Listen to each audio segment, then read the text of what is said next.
financially got me through college, so thank you, Grandma. I really that's part of why she had more license to tell me what to do, is because I was going to school on her dime, because my parents couldn't really afford it. I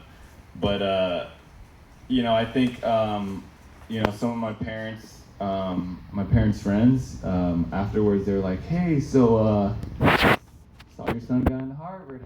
What sport can my child play to get in?" And they'd be like, it's all of a sudden like now we're looking at like squash, fencing, and like rowing, like the most obscure sports to get their children into college. And so it was like, sorry if anybody plays those sports. I'm not saying they're bad sports. It's just they're not popular sports. So it's just funny to see how people change, how much the perception. All of a sudden it's like once they realize, oh man, it is a viable option. Like now you challenge their notion, and that's why I say, oftentimes when we talk about breaking stereotypes, we're not just talking about what everyone thinks of Asian Americans. We're talking about what Asian Americans think of Asian Americans as well. I think there's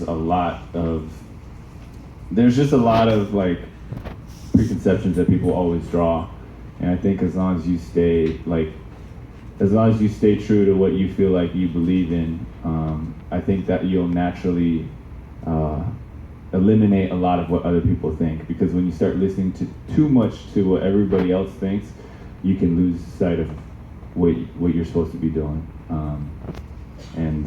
So it's funny to see how people change and turn a corner in terms of their thought process. Yeah, I totally see